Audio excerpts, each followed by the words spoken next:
Hi there and welcome to Dino's Vault once again, guys. Today I'm checking out the new Honda CB Shine SP 125. Now there's no official expansion given from Honda for the SP abbreviation, but I believe it stands for sports because both design wise and performance wise this new rendition in the Shine franchise looks and feels sportier than the DX variant. In fact, when we look around in the 125cc segment currently here in India, this bike would emerge as the best when it comes to delivering sportier performance. The Shine has been a superstar in the 125cc segment and has been the reigning king here for the majority of its lifespan. Now with the Shine SP, Honda is trying to offer best-in-class looks, performance and economy apart from the bulletproof reliability that comes as standard with all Honda motorcycles. Now let's start out the review by checking out the differences between the Shine SP and the Shine DX. First of all, the design is all new. The new design, especially in this blue color, looks absolutely stunning. We get an all new headlamp design that is bigger, sharper, and the blackened visor gives it a nice and striking front end look. Coming to the profile, the fuel tank is now more sculpted and more muscular than before. We get new side panels that resemble that of the Unicorn 160. The rear panels are now sleeker and resemble that of the Levo. The exhaust is all new with chrome garnish on the heat plate. The 5 split spoke alloy wheels look absolutely stunning. We also get red colored rear suspension springs now when compared to that of the DX model. At the back, the tail lamp is also completely new and resembles that of the Levo to some extent. Talking about the switchgear, we do get a high beam flasher, but we still don't get an engine kill switch, which is slightly disappointing.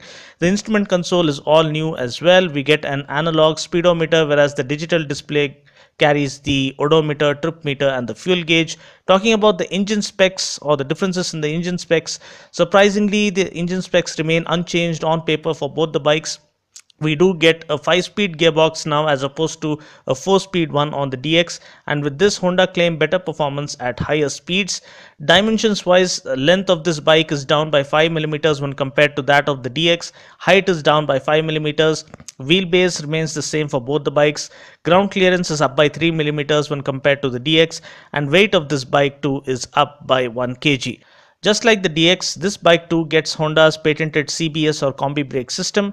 How this actually works is when you apply the rear brake, the front brake is also engaged automatically. This increases deceleration significantly and promises safer, better and more secure braking performance.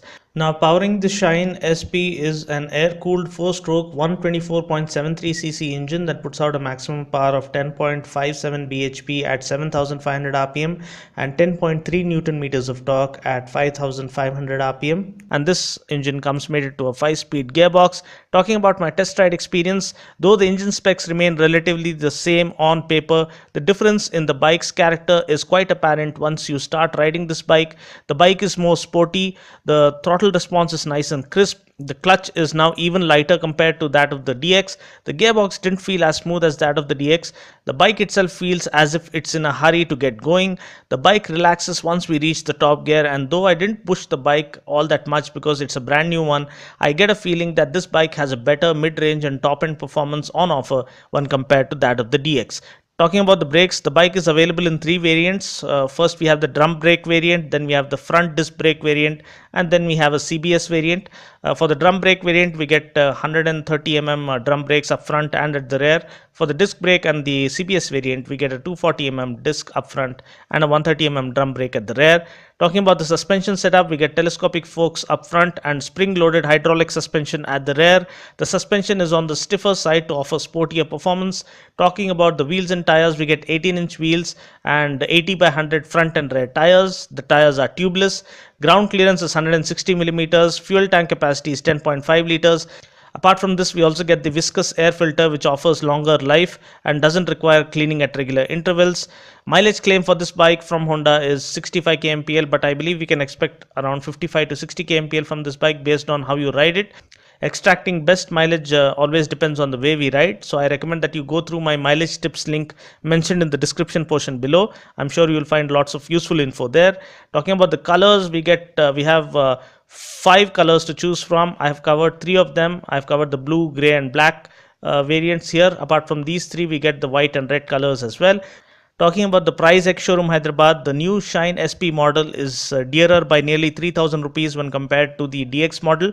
The drum brake variant costs 61,433 rupees here in Hyderabad. The disc brake variant is priced at 63,933 rupees, whereas the CBS variant is priced at 65,933 rupees. So that's pretty much it. I just hope you found this video useful. Until next time, this is Dino saying ciao. Take care, God bless, and ride safe.